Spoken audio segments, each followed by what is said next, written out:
خب بیاین این بار همه چی رو بذاریم روی میز و بررسی کنیم. شما دارین این ویدیو رو میبینید چون میخواد بدونید که چرا بعضی شکست میخورن و برخی موفق میشن.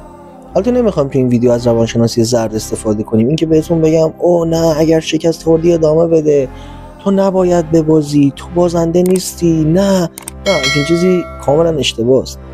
شکست واقعا آدمو سرخورده و افسرده میکنه. کسایی که شکست خوردن توی کسب و کارشون، توی رابطه هاشون، توی دوستی هاشون، توی درسشون، میدونن که من دارم چی میگم. خیلی بده شکست خوردن، اما اینکه چجوری به این شکست ها نگاه کنیم خیلی مهمه. اینکه چجوری بخوایم این شکست ها رو کنترل و مهار کنیم خیلی مهمه. امروز میخوایم درباره این صحبت کنیم که چجوری شکست هامون رو مهار کنیم. این یه واقعیت تلخ بهتون بگم بچه‌ها، شما قبل از اینکه شروع کنید یه کاریو روی کاغذ به احتمال 90% شکست خوردید. حالا که چه شروع کنید چه شروع نکنید شکست خورده حساب میشید، چرا شروع نکنید؟ بیاین از دو تا دیدگاه به این قضیه نگاه کنیم. یکی اونایی که میدونن ته زندگی مرگه، پس دیگه آب نمیخورن، غذا نمیخورن، تهش مرگ دیگه، بذار بمیریم. خب باشه بمیر، ولی چرا سخت بمیری؟ آسون بمیر، زندگی بکن بعد بمیر. طرف دوم قضیه هم میشن اونایی که میگن آقا تهش مرگه، پس بذار اونجوری که دوست دارم زندگی کنم، سر اون کاری که دوست دارم برم، با اونی که دوست دارم ازدواج کنم، با اون کسی که دوست دارم شبامو بگذرونم، نمیدونم اون غذایی که دوست دارم بخورم، یه زندگی خوب برای خودم بسازم. ما میخوام از دیدگاه دوم این قضیه رو نگاه کنیم. دانشگاه استنفورد نشون میده کسایی که از شکست نمیترسن احتمال موفقیتشون 80% بیشتره. این ذهنیت باعث میشه که شما بعد از شکست یاد بگیرید، اصلاح کنید و قوی تر شید دیگه. این خیلی واضحه، نیاز نداری که این رو بخوایم زیاد باز کنیم، اما بذارید بازش کنید. دکتر دوک بنیانگذار نظریه ذهنیت رشد توی مطالعات خودش ثابت میکنه که افراد با ذهنیت رشد که نه تنها از شکست نمیترسن بلکه اون رو به عنوان فرصتی برای یادگیری استفاده میکنن و بعد از هر شکست تسلیم نمیشن، توی تلاش بعدی شانس موفقیت خودشون رو 35% بیشتر از بقیه میکنن. همین مطالعات رو MIT هم انجام داده. MIT توی مطالعاتش چی میگه؟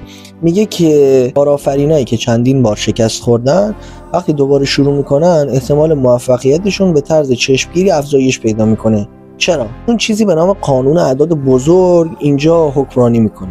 هرچی تلاش کنی احتمال موفقیتت هم بیشتره.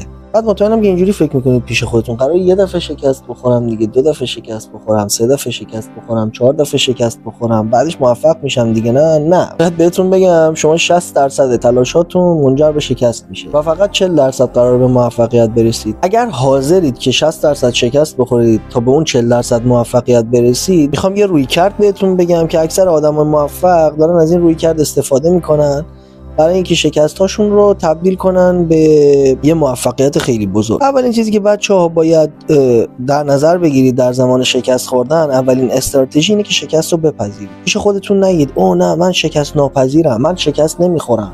همه شکست میخورن. شکستتون رو بپذیرید و بعد برید سراغ این که شکستتون رو تحلیل کنید. تجزیه و تحلیل دقیقی از شکستتون بنویسید. یه فلان کسب و کارتون شکست خوردید، خب چرا شکست خوردید؟ بیاین اینجوری رفتار کنید. بنویسید من در فلان تاریخ به دلیل برخورد بد با کارفرما یه کاریو از دست دادم. من در فلان تاریخ به دلیل بودن در فلان رابطه شکست خوردم. چرا؟ چون این رابطه برای من سمی بود، وقتم رو میگرفت، انرژیم رو هدر میداد، درک نمیشدم، ذهنیتم رو خراب میکرد. و همینجور ریز به ریز که بنویسید، دفعه دیگه که خواستید یه کاری رو انجام بدید قطعا برمیگردید به این تحلیل شکستاتون نگاه میکنید و میگید خب این بار لااقل این اشتباه رو دیگه نمی‌کنم. دومین چیز، بیان اهداف کوچیک و قابل دستیابی تعیین کنید. وقتی که شما یه هدف کوچیکی دارید که بهش میرسید، مغزتون دوپامین ترشح میکنه. دفعه بعد که همون کار کوچیک رو انجام بدید، دیگه مغزتون اونقدر دوپامین ترشح نمیکنه که شما لذت ببرید. دنبال یه کار بزرگتره، دنبال یه لذت بیشتره. پس ذهنتون وادارتون میکنه که یه کار بزرگتر انجام بدید. در واقع ذهنتون رو دارین گول میزنید. یه سری منابع الهام بخش هم برای خودتون پیدا کنین. مثلا اونایی که دوستشون دارین، قهرمان زندگیتونن. مثلا یه نفر دیوید گاگینز رو دوست داره، یه نفر ترامپ رو دوست داره، یه نفر ایلان ماسک رو دوست داره، یه نفر اندرو تیت رو دوست داره. اینا رو بررسی کنید و روند رشد و موفقیتشون رو داشته باشید پیش خودتون که هر بار خواستید ناامید شید بگید قهرمانم هم یه روز این شرایطی که من الان دارم رو داشته، پس قرار نیست من شکست بخورم، قرار نیست که من جا بزنم، چون اون هم شکست خورد ولی ادامه داد.